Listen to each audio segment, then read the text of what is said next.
जय हिंद। आज की क्लास में हम बायोलॉजी का एक बहुत ही महत्वपूर्ण टॉपिक लेकर के आपके सामने उपस्थित हुए हैं और ये जो है सो एक फेवरेट क्या कहेंगे, ये जो है सो इम्पोर्टेंट टॉपिक इसलिए है क्योंकि हर एक एग्ज़ाम में जो है सो ये क्वेश्चन यहाँ से देखने को मिलता है, इसलिए हम इसको इम्पोर्टेंट टॉपिक चैप्टर के नाम बोले हैं। तो जैसा कि आप देख सकते हैं कि ये बायोलॉजी का एक चैप्टर है जिसका नाम रिप्रोडक्टिव या रिप्रोडक्शन सिस्टम है, जिसको हिंदी में जनन तंत्र कहते हैं। तो इस वीडियो में हम आपको जनन तंत्र के बारे में बताने वाले हैं कि किस प्रकार से जो है सो जनन की क्रियाएं होती है और जनन की क्रियाएं कितने तरीके से किया जाता है, इसके बारे में बातें करेंगे। इसमें आपको मेल जो है सो मेल जनन तंत्र के बारे में बताएंगे, उसके बाद फीमेल जनन तंत्र के बारे में बताएंगे। हो सकता है अगर वीडियो लंबी हो जाए तो इसमें जो है सो एक मेल जनन तंत्र को कवर करेंगे और अगले वीडियो में जो है सो फीमेल जो है सो जनन तंत्र को कंप्लीट करेंगे, या फिर कम समय मिला तो दोनों को एक ही वीडियो में अपलोड कर देंगे। तो आप वीडियो को पूरी देखिएगा, बहुत अच्छे से समझ में आने वाला है, क्योंकि जो भी बताने वाले हैं ना वो आप देख सकते हैं कि फिगर के द्वारा जैसे हम आपको बताने वाले हैं, डिजिटल बोर्ड के साथ हम इसमें बताने वाले हैं। जो भी होगा आप देख लीजिएगा, जस्ट मतलब एक तरह से आप समझ लीजिए इसको प्रैक्टिकली हो जाएगा, एक तरह से समझ रहे हैं ना। प्रैक्टिकली तो नहीं होगा लेकिन फिर भी आपको डिजिटल बोर्ड के द्वारा जो है सो अच्छे से समझा दिया जाएगा इस चीज़ों को। तो चलिए स्टार्ट करते हैं पढ़ने। अब यहाँ पर देखिए सबसे पहला क्वेश्चन आपके सामने आएगा कि जनन तंत्र जो पढ़ रहे हैं वो है क्या, जनन किसे कहते हैं और जनन का तंत्र किसे कहते हैं। तो इसके लिए आपको बताना है जनन के बारे में कि जब कोई भी जीव जंतु अपने जैसे सेम शक्ल के, सेम सूरत के, अपने जैसे स्वरूप के, अपने ही प्रजाति के जैसे एक नए जीवों की उत्पत्ति करते हैं, अपने जैसे बच्चों की जो है सो पैदा करते हैं, तो उस क्रिया को जनन कहते हैं। और इस जनन के क्रम में जिस अंग का प्रयोग होता है, जैसे कि अगर मान लेते हैं मानवों के रूप में देखा जाए तो मानव में जो है सो मादा जनन अंग और उसके बाद जो है सो पुरुष का जो होता है वो नर जनन अंग, दोनों के निषेचन के द्वारा ही बच्चे की उत्पत्ति होती है, बच्चे जन्म लेते हैं। तो उस जिस भाग से, जिस अंग के द्वारा जो है सो निषेचन की क्रिया होती है, उस अंग को ही हम जनन तंत्र कहते हैं, ठीक है ना। और पूरे फंक्शन भी इसमें होती है। तो वो फंक्शन ही किस प्रकार का होता है वो तो इस वीडियो में आपको पूर्ण रूपेण अच्छे से कंप्लीट हो जाने वाला है। तो जनन आपने देख लिया कि अपने जैसे संतानों की उत्पत्ति करना ही क्या कहलाएगा, जनन कहलाएगा। अब जनन जो होती है वो दो प्रकार से होती है। एक तो होती है एसेक्सुअल रिप्रोडक्शन, जिसको हिंदी में अलैंगिक जनन कहते हैं, और दूसरा होता है सेक्सुअल रिप्रोडक्शन, इसको हम कहते हैं लैंगिक जनन। अब ये दोनों है क्या, तो इसके बारे में समझिए। अलैंगिक जनन कहने का मतलब ये हुआ कि जिसमें निषेचन की क्रिया तो हो, निषेचन तो हो, ठीक है ना, मतलब उसमें निषेचन तो हो, परंतु इसमें कोई ज़रूरी नहीं है कि नर और मादा दोनों की मिलन होना ही जरूरी हो। नर और मादा, चाहे जीव हो, जंतु हो, पेड़ पौधा हो, कुछ भी हो, उसमें नर और मादा एक दूसरे से अगर नहीं भी मिलते हैं ना, और उसके बावजूद भी अगर दोनों में निषेचन की क्रिया हो जाती है, तो इस प्रकार की निषेचन को, जनन को ही हम क्या कहते हैं, अलैंगिक जनन कहते हैं। जैसे आपको याद होगा कि पेड़ पौधा में जो जनन की क्रियाएं होती है ना, वो अलैंगिक क्रिया के द्वारा होता है, क्योंकि पेड़ पौधा भी अपने जैसे संतानों की उत्पत्ति करते हैं, एक नए पौधे की जो है सो निर्माण होती है। तो ये किस प्रकार से हो पाता है, तो आप देखे होंगे कि इसमें कई बार कि फूलों के ऊपर जो है सो भंवरे बैठते हैं। ये जैसे मान लीजिए कोई गुलाब का फूल है, मतलब एक थोड़ा सा रफली आइडिया दे रहे हैं, ये क्या है कि फूल है, और एक जो है सो ये नर फूल मान लेते हैं, और दूसरी इधर से बना लीजिए ये दूसरा फूल है। और भंवरे क्या होता है कि इसके फूल पर बैठते हैं, तो इसके जो क्रोमोसोम होते हैं वो उठा करके यहाँ आकर दे देते हैं और इसके यहाँ आकर ट्रांसफ़र करते रहते हैं, जिसके कारण इस दोनों में निषेचन की क्रिया कंप्लीट हो जाती है। जबकि हम देखते हैं कि ये फूल एक दूसरे के स्थान पर जाते भी नहीं, संपर्क में भी नहीं आते हैं, बल्कि किसी अन्य माध्यम से ही जो है सो यहाँ पर जैसे शुक्राणुओं का, अंडाणुओं का आदान प्रदान होती है, जिसके कारण इसमें निषेचन की क्रिया कंप्लीट हो जाती है। तो इस प्रकार की जब क्रियाएं होगी ना निषेचन का, तो उसी को हम क्या कहेंगे, अलैंगिक जनन कहेंगे। समझ गए बात। इसमें लिंग का मिलन होना कोई जरूरी नहीं है, और फिर भी निषेचन की क्रिया कंप्लीट हो जाए तो उसी को अलैंगिक, नाम से ही स्पष्ट है ना, अलैंगिक मतलब बिना लिंग के भी जनन जो संभव हो उसी को अलैंगिक जनन कहते हैं।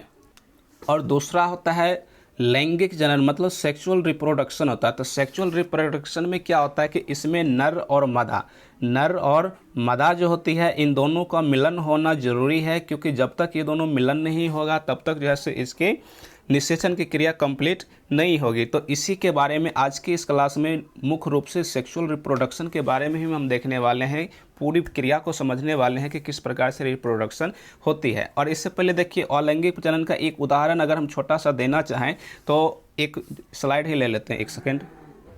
तो अलैंगिक जनन का एक उदाहरण हम आपको देते हैं, इससे और भी अच्छे से आपको समझ में आ जाएगा। जैसे कि आज के समय में आप लोग देखते हैं कि गायों को जब सीमेन दिया जाता है ना, तो उस वक्त जो है सो गाय को किसी बैल को पास जाने की आवश्यकता नहीं होती है, या ना ही जो है सो बैल को गाय के पास आने की ज़रूरतें होती है। बल्कि आज के समय में हमारा साइंस इतना आगे निकल चुकी है कि उस बैल की जो सीमेन होती है, उस सीमेन को जो है सो एक बॉक्स में रखते हुए और उसके बाद जो है सो गाय के पास आते हैं डॉक्टर, और उसमें जो है सो सीमेंट डाल देते हैं, और उसी से जो है सो गाय क्या होता है तो गर्भवती हो जाते हैं, और कुछ समय के बाद 9 महीने के बाद जो है सो वो बच्चे भी दे देते हैं। तो ये आपने क्या देखे, बिना लिंग का मिलन हुए ही रिप्रोडक्शन की क्रिया कंप्लीट हो गई। तो इस प्रकार से आप समझिएगा कि यही क्या है तो अलैंगिक जनन है।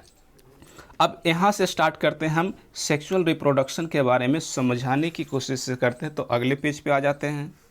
लैंगिक जनन को समझने से पहले कुछ और देख लीजिए इसके प्रकारों के बारे में कि अलैंगिक जनन क्या होता है और इसके प्रकार। देखिए अलैंगिक जनन क्या है इसके बारे में तो बता दिए, अब इसके प्रकार को आप समझ लीजिए। इसमें पेन थोड़ा चेंज कर लेते। देखिए पहला प्रकार इसका है विखंडन, यानी कि अलैंगिक जनन की जो पहली प्रकार होती है किस विधि द्वारा होती है तो विखंडन द्वारा होती है। अब विखंडन क्या कहता है, जब मान लीजिए कोई बड़ी कोशिका है, क्या है बड़ी कोशिका, ये मान लीजिए कोशिका है, और ये कोशिका एक समय ऐसा आएगा कि इस बड़े आकार से दो छोटे छोटे आकारों में अगर ये विभक्त हो जाती है, जिसका अपना केंद्रक भी होगा, इसमें भी केंद्रक है, और यही केंद्रक जो है सो आगे की ओर बढ़ के दो टुकड़ों में बट जाती है। तो इसकी जो आकार में परिवर्तन, यानी कि एक बड़ा कोशिकाओं से 2 या 3 अलग अलग छोटे छोटी कोशिकाओं में विभक्त हो जाती है, तो इस क्रिया को ही क्या कहते हैं तो विखंडन कहते हैं। उसके बाद दूसरे नंबर पे आता है मुकुलन।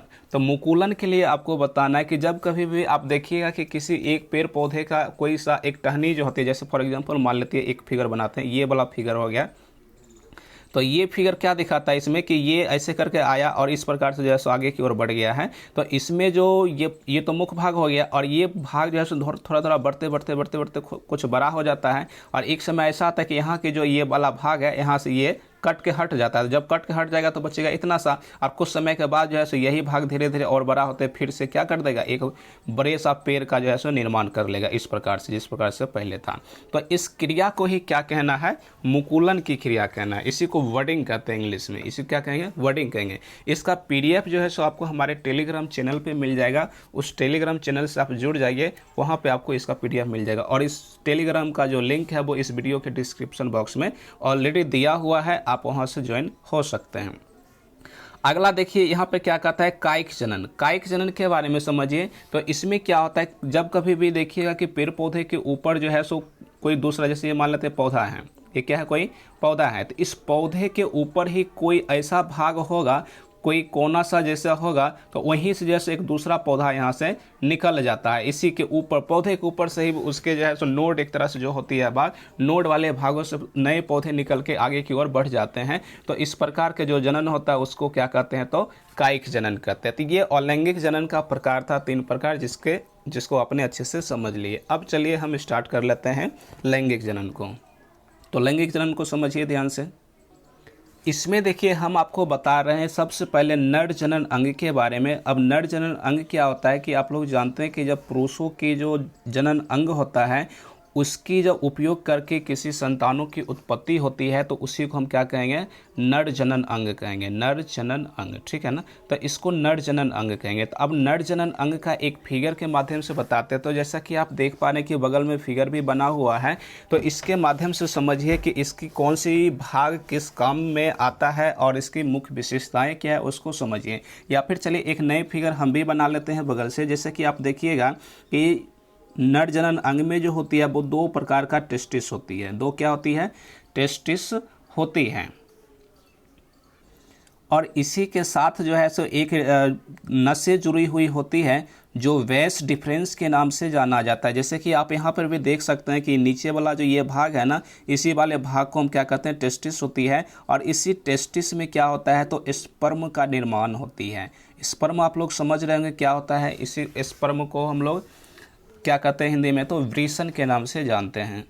और जनन की क्रिया के लिए यही स्पर्म जो है वो मुख्य रूप से रोल निभाते हैं। स्पर्म इसको हम लोग कहते हैं। 1 मिनट नाम भी लिख लेते हैं।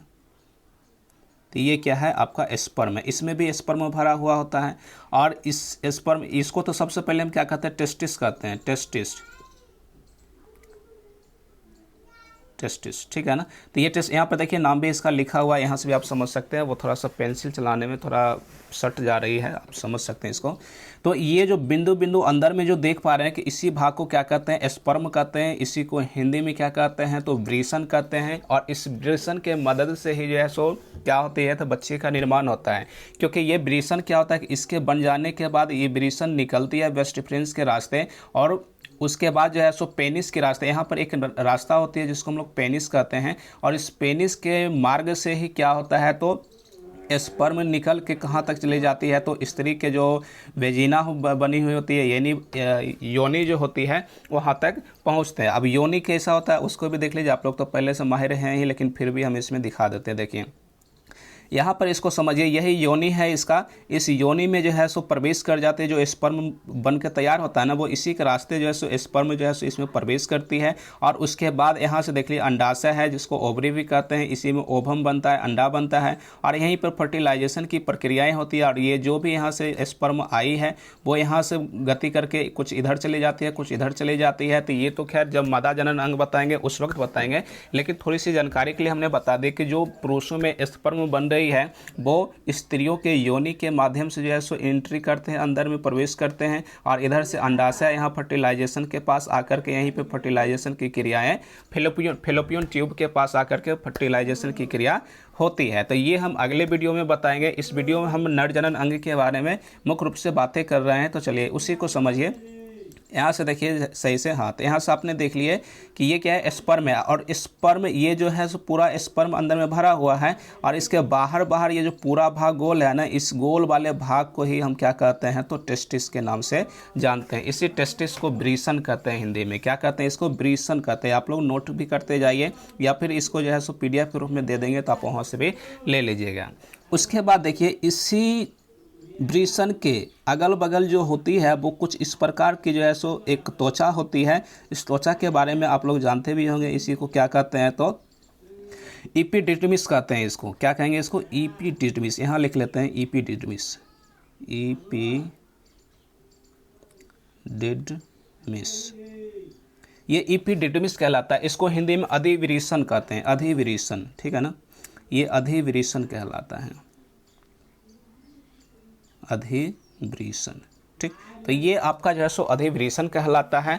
इस अधिवृषण के काम क्या होता है कि जो स्पर्म बनती है या फिर जो वृषण है उसको सुरक्षा देने का काम करता है। क्योंकि बगल बगल से जो है सो हल्का सा इसको सपोर्ट कर रहा है कि नीचे की ओर भागे ना, या फिर जो है सो किसी अन्य प्रकार की समस्याओं से उसको सुरक्षा देने का काम करता है। आप यहाँ से भी देख सकते हैं, ये पेनिस का मतलब क्या, ये जो पेनिस आप देख पा रहे हैं ना, तो पेनिस आप जो देख रहे हैं, ये लिंग जो होती है ना, पुरुष लिंग जो होती है, जो मतलब निषेचन के रूप में काम आते हैं, या फिर जो है सो मूत्र के रूप में ये काम आते हैं। जब शरीर में पेशाब लगती है, पेशाब की जब मात्रा ज़्यादा हो जाता है और पेशाब लगता है, तो इसी के रास्ते जो है सो पेशाब भी किया जाता है, और इसी के रास्ते जो है सो स्पर्म भी बाहर आते हैं। तो इस पे भी जो है सो इसी को क्या कहते हैं, तो पेनिस कहते हैं, ठीक है ना। इसी को हिंदी में लिंग कहते हैं। आप इंग्लिश में भी सुने होंगे, इसको लिंग कहते हैं। चलिए इसके बाद अब आगे की ओर बढ़िए। अगले स्लाइड में जो है हम आपको समझाते हैं। इसमें तो भर गया क्योंकि यही जो है आपको PDF के रूप में देंगे, इसलिए इसको यहीं तक रखते हैं। अगले स्लाइड में फिर से फिगर लेकर के आए हैं, इसको समझिए। इसमें तो आपने जस्ट देख लिया, फिर से एक फिगर बना लेते हैं क्योंकि इसमें अभी बहुत सारी बातें जो है सो बताना बाकी है, इसलिए एक बार फिर से दोबारा हम फिगर बना लेते हैं। तो जैसे देखिए इसी को हमने क्या बताए थे, इसका नाम वृषण देना है, या फिर इसी को क्या कहते थे हिंदी इंग्लिश में तो टेस्टिस बोले थे। और इसी टेस्टिस से जो है सो 2 नसें निकली हुई होती है। इस नस का नाम क्या देते हैं, तो वेस डिफरेंस देते हैं नाम। इसको क्या कहते हैं, वेस डिफरेंस, वेस डिफरेंस, DEFERENCE, ये वेस डिफरेंस होता है। और उसके बाद जो है सो यहीं से जो है सो क्या निकला हुआ रहता है, तो पेनिस होती है। पेनिस कैसा होता है, तो ये आप देख सकते हैं, यही इसी भाग को क्या कहते हैं, लिंग वाले भाग को ही क्या कहते हैं, तो पेनिस कहते हैं। बगल में फिगर भी लगाए हुए हैं, लेकिन हम समझाने के लिए आपको अपनी ओर से फिगर एक नए नए बना के उसके बाद समझा रहे हैं, ताकि आपको अच्छे से समझ में आ जाए कि इसमें हम आखिर बताना क्या चाह रहे हैं। तो ये आपने देख लिया, ये अंदर में जो भरा हुआ रहता है इसी वाले भाग को क्या कहते हैं, स्पर्म। इसमें भी क्या भरा होता है तो स्पर्म। इसके बगल बगल जो भाग होता है इसी भाग को क्या कहते हैं, तो आपने अभी जस्ट देखे एपिडिडमिस कहते हैं इसी को, हिंदी में इसी को अधिवृषण कहते हैं, जो दूसरे पेज पर रखा हुआ है। आप इसको जब PDF के रूप में चेक कीजिएगा, पढ़िएगा, तो ये सब मिल जाएगा आपको।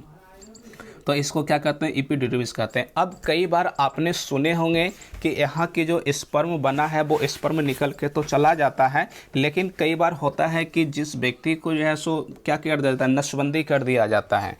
नसबंदी कहने का मतलब ये हुआ कि कई बार जैसे खस्सियर में क्या देखते हैं कि खस्सियर को मान लेते हैं कि उसको पोसने वाले होते हैं, और लगभग साल 1.5 साल 2 साल के बाद उसको बेच करके ऊंची कीमत कमाने की कोशिश में रहते हैं। तो बकरियों की जो खस्सियों की जो नस होता है ना, वेस्ट डिफरेंस, ये वाला, इसी नस को ही काट के हटा दिया जाता है। नस के साथ साथ इसकी जो ये जो टेस्टिस वाला भाग जो है, इस वाले भाग को भी उसमें हटा दिया जाता है। उसी को बधिया करने की कहते हैं, बधिया करने कहते हैं। जबकि पुरुषों में अगर मान लेते हैं कि उसको भी बधिया करने की ज़रूरत पड़ जाए, तो उसको जैसे ये जो वेस्ट डिफरेंस जो आप देख पा रहे हैं, इस वेस्ट डिफरेंस को ही काट के यहाँ से हटा दिया जाता है। इसी नस को जैसे यहाँ से काट के हटा दिया जाता है। जब इस नस को काट के हटा देगा ना, तो इसी को हम कहेंगे वेस्कोटोमी। वेस्कोटोमी यानी वेस्ट डिफरेंस को काट के हटाया गया है, तो इस क्रिया को ही क्या कहना है, वेस्कोटोमी। ये नस जो है सो काट के हटा दिया जाता है। और नस जब काट के हटा दिया जाता है, तो जितना ये लड़का यानी कि ये जो जिसके अंदर ये जो है वृषण, वो अब चक्कर पकड़ करना बंद कर देगा। चक्कर पकड़ करना मतलब जस्ट लाइक ये लड़कियों के पीछे जिस प्रकार से आकर्षित हो रहा था पहले, इसमें टेस्टिस होने के कारण, इसमें स्पर्म बनने के कारण, वो स्पर्म जो है सो अब इसमें बनेगा तो ज़रूर, क्योंकि यहाँ पे वेस्ट को ही काटा गया है और ये पेनिस के रास्ते निकल नहीं पाएगा, क्योंकि इसी में जो है सो हम जानते हैं कि लाइसोसोम भी पाया जाता है। कोशिकाओं के अंदर लाइसोसोम होती है, और इस लाइसोसोम को आत्महत्या की थैली कहा जाती है, जो मरी हुई कोशिकाओं को मार करके बीच में ही साफ कर देते हैं। तो स्पर्म बनेगा, लेकिन वो खात्मा भी अंदर ही अंदर हो जाएगा, उसका स्पर्म बाहर के रास्ते नहीं निकलेगा, क्योंकि इसका जो बाहर के रास्ते निकलने वाला जो रास्ता है, बेस्ट डिफरेंस था, वो कट के समाप्त हो चुकी है। ठीक है ना, इतनी बातें आप लोगों ने समझ ली। अब यहाँ पे हम आपको एक चीज़ और बता रहे हैं, जैसे कि कई बार आप देखते होंगे कि कुछ लड़के या लड़कियाँ ऐसे होते हैं जो कुछ खास उम्र को अचीव करने के बाद उसका दिमाग संतुलन खो बैठता है। खो बैठने का मतलब ये हुआ कि उसको इस बात का एहसास होने लग जाता है कि हम एक लड़का हैं और हमें क्या चाहिए, तो एक लड़की चाहिए। मतलब इस बात को गलत नहीं लीजिएगा, हम समझाने की कोशिश कर रहे हैं। और लड़की को भी पता चल जाता है कि हमें अब एक लड़का की आवश्यकता है, तभी जाके देखते हैं कि सभी एक दूसरे से बातें विचार करते रहते हैं। तो ये खैर अलग का टॉपिक है, लेकिन उसके पीछे का ये रीज़न समझिए कि आखिर उसमें ऐसा क्यों होता है, क्योंकि इसी में समझिए, यही सब आपको बता देते हैं। इस वृषण वाले भाग, इस जो है सो टेस्टिस वाले भाग से जो है सो एक हार्मोन निकलता है, टेस्टिस, ठीक है ना। तो टेस्टिस वाले भाग से क्या निकलता है, इसमें एक हार्मोन निकलता है। उस हार्मोन को ही नाम किया जाता है तो टेस्टोस्टेरोन। टेस्टिस से ही निकलने वाला जो हार्मोन है, इसी को क्या कहते हैं, टेस्टोस्टेरोन। टेस्टोस्टेरोन ये एक प्रकार का हार्मोन है, और जब इसका स्राव बच्चों के शरीर में, लड़कों के शरीर में होता है, शरीर का कहने का मतलब टेस्टिस में, तो उसके बाद इसको इस बात का एहसास होने लग जाता है कि हम एक लड़का हैं। हालांकि ये द्वितीयक जो है सो उसकी लक्षण बताता है। प्राइमरी लक्षण तो ये है कि उसमें लिंग है लड़का का, तो वो लड़का है, और जिसमें लड़की का लिंग है तो वो लड़की है। लेकिन द्वितीयक गुण भी आती है, जैसे टेस्टोस्टेरोन हार्मोन के कारण ही उस बच्चे की आवाज़ में आप देखिएगा धीरे धीरे भारीपन आने लग जाता है। उसके बाद उसको दाढ़ी मूंछ आने लग जाती है, उसकी काखों में बाल आने लग जाती है, उसके दोनों जांघों के बीच बाल आने लग जाती है, उसके शरीर से एक अलग प्रकार की बदबूएं निकलने लग जाती है। जिस प्रकार से बतू महकता है ना, बकरा जिसको कहते हैं, तो जिस प्रकार से बतू गंध करता है ना, ठीक उसी प्रकार से जो है सो लड़का भी जो है सो गंध करने लग जाता है। और जब कभी भी वो देखिएगा नहा धो करके किसी अच्छी जगह पर जाएगा, तो वो अपने शरीर में जो है सो परफ्यूम लगा करके, सेंट मार करके उसके बाद जाते हैं, ताकि उसकी जो बदबू है टेस्टोस्टेरोन के कारण जो निकल रही है, वो बदबू उस वक्त ना कर पाए। इसलिए वो क्या करते हैं, तो उसमें परफ्यूम लगाते हैं। और ये बच्चों में नहीं देखने को मिलता, इसलिए बच्चे जो है सो अगर मान लेते हैं कई बार नहीं भी नहाते 2 दिन 3 दिन 4 दिन तक, फिर भी उसका शरीर गंध इतना खराब नहीं करता है। लेकिन जो पुरुष होते हैं उसमें इस प्रकार के हार्मोन निकलते हैं, टेस्टोस्टेरोन हार्मोन निकलते हैं। इस हार्मोन के कारण वो पर डे नहाए, पर डे साबुन लगाए, कुछ भी करे, उसके बावजूद भी उसका शरीर से गंध आते ही रहता है। वो गंध बताता है कि इसमें टेस्टोस्टेरोन हार्मोन की उपलब्धि हो चुकी है, और इसी के कारण वो चक्कर पक्कर करने लग जाता है। मतलब इसको जो है सो अब लड़की के प्रति जो है सो अट्रैक्शन धीरे धीरे होने लग जाता है, और वो लड़की से बातें करने का कोशिश से भी करते हैं। तो ये सब का कारण क्या है, तो ये टेस्टोस्टेरोन हार्मोन के कारण ही होता है कि उसको इस बात का एहसास हो जाता है कि अब हमें चाहिए। उसके बाद ये जो अवस्थाएं जो होती है वो कब तक होती है, तो इस अवस्था को समझिए, ये 12 वर्ष की अवस्था, जब लड़का की आयु 12 वर्ष से अधिक हो जाती है तो उस वक्त उसको इस बात का फीलिंग्स आने लग जाता है। तो ये न्यूनतम आयु है 12 वर्ष का, और इसमें जो स्पर्म बन रहा है ना, ये जो आपने टेस्टिस देखे, इस टेस्टिस के अंदर जो स्पर्म बन रहा है, यहाँ पर देखिए इस फिगर में भी समझिए, ये जो स्पर्म बन रहा है ना, इस स्पर्म की जो जीवन काल होती है वो मात्र 20 मिनट का होता है। कितना समय होता है? 20 मिनट तक वो जीवित रहता है, और उसके बाद ये मर जाते हैं, और उसके बाद लाइसोसोम जो है सो उसको मार पीट के ख़त्म करके अंदर समाप्त कर देते हैं। तो आपसे ये भी क्वेश्चन अच्छा पूछा जाएगा कि स्पर्म का जीवन काल कितना होता है, तो आप क्या बताएंगे? 20 मिनट।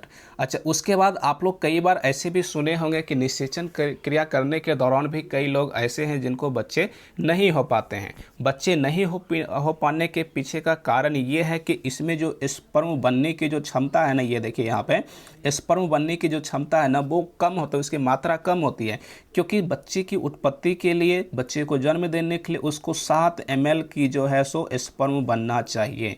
स्पर्म मतलब आप स्पर्म समझ रहे हैं ना? नहीं समझ रहे हैं? चलिए देखिए यहाँ से फिगर देखिए, लेकर आए हैं शायद। यही देखिए आपका स्पर्म वाला एक भाग है। हालांकि इसको जो है तो रियलिटी तो नहीं दिखा सकते हैं, क्योंकि वो लोग आप लोग अच्छे से समझ भी रहे होंगे, इसमें हम दिखा भी नहीं सकते। तो इसी वाले भाग को हम क्या कहते हैं? स्पर्म कहते हैं। इसी के बारे में आपको बताएंगे, इसी वीडियो में बताएंगे, लेकिन उससे पहले इसको समझ लीजिए आप, ठीक है ना। और इसी में हम आपको ये भी बताएंगे कि नाइट फॉल क्यों होता है।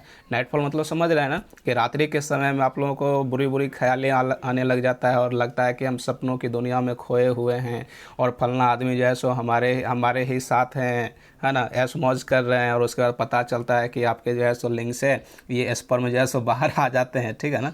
और फिर जब नींद खुलता है तो लगता है जैसे हम कहाँ पे थे, बेकार हो गया ये सब। तो इसके बारे में ऐसा क्यों होता है, हम ये चीज़ भी इसी वीडियो में बताने वाले हैं, क्योंकि आज पूरा कंप्लीट ही कर देने वाले, नर जनन अंग जो है उसके बारे में कंप्लीट कर देंगे आज। तो इतनी सारी बातें जो है सो आपने समझ लिए हैं। अब इसमें लगभग कुछ नहीं बचा है। चलिए स्पर्म के बारे में आपको कुछ जानकारियां देते हैं। तो स्पर्म जब निकलती है ना, तो वो स्पर्म के आकार, हालांकि स्पर्म की मात्रा अभी जस्ट हमने बताए हैं कि 7 ml अगर बन रही है आपको, तब तो फिर आप बच्चे को जन्म दे सकते हैं। अगर 7 ml से कम हो जाती है तो उसकी मात्रा घट जाती है, और मात्रा घट जाने के कारण कई बार आप देखते होंगे कि लंबे समय के बावजूद भी जो है सो किसी लड़कियों को बच्चे नहीं हो पाते। तो रीज़न इसके पीछे यही है। उसके बाद देखिए जिसमें स्पर्म बन जाती है तो उसमें जो है स्पर्म की आकार इसी प्रकार का होता है। इसको देखिए हम थोड़ा सा अपने ढंग से भी बना लेते हैं। ये जो है क्या है, तो स्पर्म है, और स्पर्म के ये पीछे वाला भाग क्या होता है, तो टेल कहलाता है। ये जो है क्या है, तो स्पर्म है। और यही स्पर्म जो है सो आगे चल के अंडाणु से मिलते हैं। आप ओवरी में जानते हैं महिला की जो ओवरी है, चलिए उसको भी फिगर देख लीजिए। यहाँ पर देखिए ये जो महिला की जो ओवरी है, इस वाले भाग में ये ओवम अंडाशय जो है सो बनता है। इसी अंडाशय से जाकर के यही जो स्पर्म है, यही फिलोपियन ट्यूब के पास इधर से ये जाता है और इधर से ये आता है। तो यहीं पर निषेचन की क्रिया कंप्लीट होती है फिलोपियन ट्यूब में। और यहीं पर कई बार ऐसा होता है कि इधर का एक स्पर्म और इधर का 2 अंडाणु, या फिर इधर का 2 स्पर्म इधर का 2 जो है सो ओवम एक दूसरे के साथ मिल जाते हैं, निषेचन करते हैं। तो कई बार आप सुने होंगे कि बच्चा जुड़वा हो जाते हैं। तो जुड़वा होने के पीछे का रीज़न यही है। उसके बारे में डिटेल में बताएंगे, तो लेकिन इसमें थोड़ा सा मोटा मोटी समझ लीजिए कि कई बार यही होता है कि स्पर्म की संख्या 1 और ओवम की संख्या 2, या फिर स्पर्म की संख्या 2 और ओवम की संख्या 1 होने के कारण बच्चे जुड़वा हो जाते हैं। और कई बार आपने ये भी सुनेंगे कि बच्चे होते ही नहीं हैं, तो वो व्यक्ति क्या हो जाते हैं, तो हिजड़ा बन जाते हैं, किन्नर बन जाते हैं। तो इसके पीछे का भी रीज़न जो है सो हम बताएंगे, ठीक है ना। पहले इसको समझिए आप। स्पर्म के बारे में। तो स्पर्म की कुछ भाग होते हैं, इस भाग को समझना है। जैसा कि आप देख सकते हैं कि यहाँ से लेकर यहाँ तक ऊपर वाला जो हेड वाला पार्ट जो देख रहे हैं ना, मुख्य रूप से थोड़ा सा बड़ा सा, और यही वाला भाग जो है सो आगे की ओर बढ़ते बढ़ते बढ़ते बढ़ते कहाँ चली जाती है, सेक्स करने के दौरान जो है सो स्त्रियों के, लड़कियों के जो है सो योनि के रास्ते कहाँ से, यूट्रस से होते हुए फिलोपियन ट्यूब तक पहुँच जाते हैं, और फिलोपियन ट्यूब में उधर जो इंतजार करने वाले जो ओवम है वो उससे ये निषेचन करके बच्चे का निर्माण करते हैं। तो इस वाले भाग को क्या कहते हैं, हेड कहते हैं। और नीचे वाला जो ये पूंछ की तरह लटका हुआ है, सांप की पूंछ की तरह, इसी को क्या कहते हैं, टेल कहते हैं। और टेल जो होते हैं इस प्रकार से लहरिया कट लहराते हुए रहते हैं, लहराते हुए आगे की ओर बढ़ते हैं, क्योंकि यही जो है सो टेल ही इसको ऊपर की ओर, आगे की ओर जो है सो यूट्रस के रास्ते फिलोपियन ट्यूब तक जाने के लिए मदद करता है। क्योंकि ये नहीं लहराएगा तो ये आगे तक नहीं पहुंच पाएगा, तो फिर निषेचन की क्रिया होगा ही नहीं। भले ही स्पर्म उसके योनि के रास्ते आगे चला जाएगा, यूट्रस में चला जाएगा, लेकिन फिलोपियन ट्यूब तक नहीं पहुंच पाएगा, और नहीं पहुंच पाने के कारण निषेचन की क्रिया कंप्लीट नहीं होगा। तो टेल भी बहुत मदद करती है, समझ गए। उसके बाद आप ये बीच वाला जो एरिया देख रहे हैं, इसका भी अपना एक खास नाम है। इसी को क्या कहते हैं, मिडल पीस के नाम से जाना जाता है। इसको क्या कहेंगे, मिडल पीस के नाम से जाना जाएगा। उसके बाद देखिए इसी में एक थोड़ा सा वाइट कलर का, येलो कलर का यहाँ पर एक भाग है, इसको कलर चेंज करके बताते हैं, एक सेकेंड। ये वाला जो भाग आप देख रहे हैं ना, इसी को क्या कहते हैं, न्यूक्लियस। इसमें भी केंद्रक होता है, स्पर्म में भी क्या होता है, तो केंद्रक होता है। इस बात को ध्यान में रखना है। तो स्पर्म जो है सो वहाँ तक पहुँच जाती है, और उसके बाद जो है सो निषेचन की क्रियाएं कंप्लीट होती है। अब हम आपको इस वीडियो के माध्यम से बता रहे हैं कि किसी भी लड़का के साथ नाइट फॉल की जो समस्या होती है, या फिर हस्त मैथुन जो करते हैं, हस्त मैथुन आप लोग समझ रहे होंगे क्या होता है, हस्त मैथुन, ठीक है ना। तो इसके बारे में अब बताते हैं कि आखिर आपके साथ ये समस्याएं क्यों होती है, क्यों ये इसको करते हैं, और इसके पीछे का रीज़न क्या है, और इसको करने से नुकसान क्या हो सकता है, उसके बारे में समझिए। देखिए इस फिगर्स में ही हम बताते हैं कि आखिर आपके साथ नाइट फॉल की जो समस्या है वो क्यों होता है। अच्छा, एक चीज़ और मेन क्वेश्चन छूट गया, इसको थोड़ा समझिए। ये जो आप पेनिस की जो रास्ता देख रहे हैं ना, कलर चेंज कर लेते हैं। ये जो आप पेनिस की जो रास्ता देख रहे हैं ना, इस पेनिस के रास्ता से आप लोग जानते हैं कि पेशाब भी निकलती है बाहर की ओर, और इसी पेनिस के रास्ते जो स्पर्म बनता है, जो स्पर्म बनता है वो भी इसी के रास्ते निकलता है। तो आपने ये भी देखे होंगे, अगर जो जिनका शादी हो गया होगा तो वो उनको पता चलता होगा इस बातों को, और जिनका नहीं भी हुआ होगा वो आज के समय में सब इतना एक्सपर्ट होते हैं कि हर किसी को ये पता ही होता है, समझिए ना। तो यहाँ से देख लीजिए, ये क्या है कि इसके रास्ते जो है सो पेशाब भी निकलता है, और इसी के रास्ते जो है सो स्पर्म भी निकलता है। तो आप जानते हैं कि दोनों में से कोई एक बार में एक ही निकलता है। ऐसा क्यों होता है कि पेशाब करते वक्त जो है स्पर्म ना निकले, या स्पर्म निकलते वक्त पेशाब ना निकले, तो इसके पीछे का कारण क्या है, तो उस कारण को समझिए। तो यहाँ से देखिए इस फिगर में ही, यहाँ पर एक प्रकार का जो है सो रास्ता होता है, ग्लैंड होता है, जो प्रोस्टेट कहते हैं। क्या करते हैं इसको, प्रोस्टेट ग्लैंड के नाम से जाना जाता है। ये प्रोस्टेट ग्लैंड जो है वो क्या करते हैं, तो इसके साथ जब स्पर्म बाहर निकलता है, यहाँ से देखिए स्पर्म कहाँ बनता है, ये तो टेस्टिस में बन गया है स्पर्म। तो इसके रास्ते से जब ये इस प्रकार से लहरिया काटते हुए उसके बाद इसमें जो है प्रवेश करके निकलते हैं, तो उस वक्त ये प्रोस्टेट ग्लैंड जो है वो यकृत में बनने वाले पेशाब को ये जो है सो प्रोस्टेट ग्लैंड ही रोक के रखता है, यानी कि उसका फाटक लगा देते हैं पेशाब को, और उस वक्त जो है सो ये जो स्पर्म बना है वो बाहर की ओर निकल जाते हैं। और जब कभी भी यूट्रस में यूट्रस नहीं कि यहाँ पर ये यकृत जो है, यकृत में पेशाब बन के तैयार रहता है, तो यही पेशाब जो है सो उस वक्त जो है सो इधर के रास्ता बंद कर, ये प्रोस्टेट ग्लैंड जो है, प्रोस्टेट ग्लैंड, सॉरी पढ़ने में थोड़ा मिस्टेक हो रही है, आप इसको समझ लीजिए, प्रोस्टेट ग्लैंड इसको कहते हैं, ठीक है ना।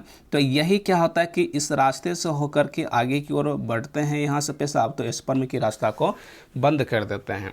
तो इस प्रकार से आप देखते हैं कि जब पेशाब निकलता है तो स्पर्म रुक जाता है, और जब स्पर्म निकलती है तो पेशाब रुक जाती है। और कई बार आपने ये भी सुने होंगे कि नाइट में जो है सोते वक्त जो है सो किसी का ख्याल आते रहते हैं, और स्पर्म बन के तैयार रहता है, और वो ऑटोमेटिक जो है सो निकल के बाहर आ जाते हैं। तो जिसके साथ ये समस्या होता है ना, वो समझ लीजिए आपको एक बीमारी पकड़ लिया है, और आप रास्ते में कहीं देखते होंगे दीवार पे बड़ी मतलब अक्षरों में लिखा हुआ रहता है गुप्त रोग विशेषज्ञ, तो उनसे जाकर चेकअप करवाइए और आपकी समस्या दूर हो जाएगा, समझ गए ना। तो ये एक प्रकार का बीमारी है, ठीक है। तो ये जो है सो इससे बचे। और हस्त मैथुन करने के पीछे का कारण समझिए। ये तो आपने देख लिए कि एक जो है सो टेस्टोस्टेरोन हार्मोन निकल रहा था, जिसके कारण जो है सो आप में उत्तेजना आ गया और लड़कियों के प्रति जो है सो आकर्षित हो रहे हैं। लेकिन उससे बचने का एक और तरीका है यहाँ पे कि जाने अनजाने में यदि आपने किसी के साथ गलती कर बैठे हैं, मतलब निषेचन कर बैठे हैं, तो इसके लिए एक मेडिसिन भी आती है।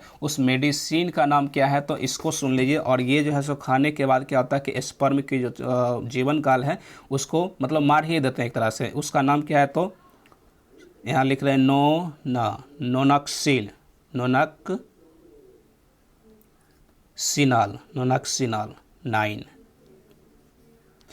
नोनक्सिनाल 9 के नाम से जाना जाता है। ये एक मेडिसिन है। इसको खाने के बाद मतलब ये तो स्पर्म तो स्त्री में चला गया, तो स्त्री ये जब खाएगी, लड़की जब खाएगी, तो उसके अंदर जो स्पर्म चला गया है वो मर जाती है और उसके बाद उसको खतरा ख़त्म हो जाता है। खतरा ख़त्म मतलब कुमारी लड़की माँ नहीं बन सकते हैं। अगर बन जाते हैं तो फिर समझ सकते हैं गाँव समाज में उसकी इज्जत जो है सो धज्जियाँ उड़ जाती हैं। तो वो कई बार क्या होता है कि वो नोनक्सिनॉल जो है मेडिसिन खा करके जो है सो स्पर्म को मार देते हैं अंदर में। लेकिन आप लोग ये गलती ना कीजिएगा। तो यहाँ तक आपने सारी बातों को अच्छे से समझ लिए।